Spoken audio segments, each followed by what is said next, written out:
এই ভিন্ন স্বাদের এঁচোড় রান্নাটা কি করে করলাম চলুন রেসিপিটি একবার দেখে নিই। নমস্কার দর্শক বন্ধুরা, আমি চন্দ্রাগড় চ্যাটার্জি, আপনারা দেখছেন চন্দ্রাগড় সিম্পল কুইজিন হল। এখানে দেখুন সর্ষের তেল আমি কিছুটা নুন আর হলুদ ভালো করে মিশিয়ে নিয়েছি। নিয়ে আমি এখন এই সেদ্ধ করে রাখা এঁচোড়ের টুকরোগুলো ভেজে নেব। সুন্দর ভাজা হয়ে গেছে লালচে। এবার আরেকটু সর্ষের তেলে জিরা ফোড়ন দিয়ে নুন আর হলুদ দিয়ে আমি এই সেদ্ধ করে রাখা আলুগুলো ভেজে দিচ্ছি। আলুগুলো ভাজা হয়ে গেছে। আলু ভেজে নেওয়ার পর আমি কিছু মশলা যোগ করেছি বলে নিই।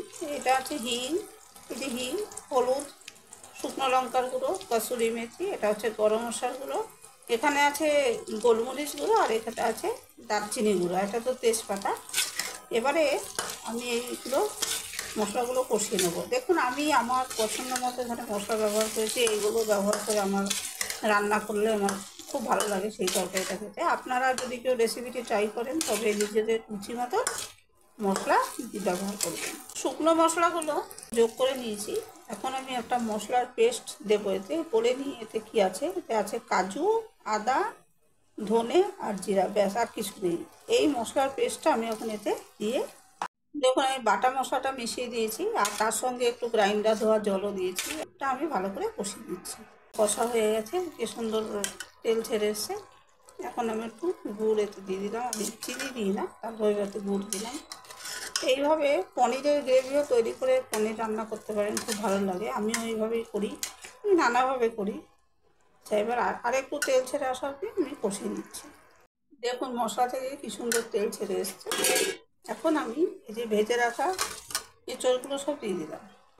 কীভাবে এঁচড় কাটলে হাতে একদম আঠা লাগবে না সেই ভিডিওটা আমি শেয়ার করেছি, আমার চ্যানেলে আছে, চাইলে কেউ ইচ্ছুক হলে দেখতে পারেন।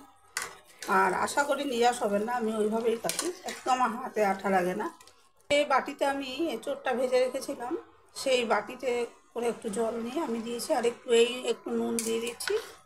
আর এইবার আমি একটু ঢাকা দিয়ে মশলার সঙ্গে এঁচড় ভাজাটা কষিয়ে নিচ্ছি। এঁচড়টা কষানো হয়ে গেছে। এখন আমি যে পাত্র আছে ঘিয়ে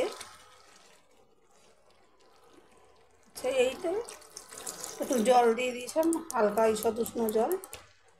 এই পাত্রটা ধুয়ে আরও জল আমি দিয়ে দেবো।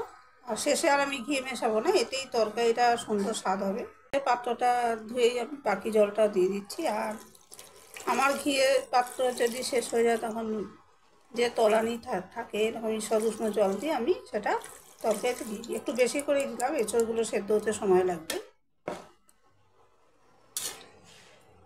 এবার ঢাকা দিয়ে আমি এটা রান্না করে নেবো। আর যদি নুন দরকার হয় পরে আমি আবার মেশাবো। এটা গাঢ় হয়ে গেছে, এখন আমি অফ করে দেবো। কাজু বাদাম মেশানোর জন্য এরকম রং হয়েছে। এইভাবেই এঁচড় রান্না করে দেখবেন, খেতে খুব ভালো লাগবে।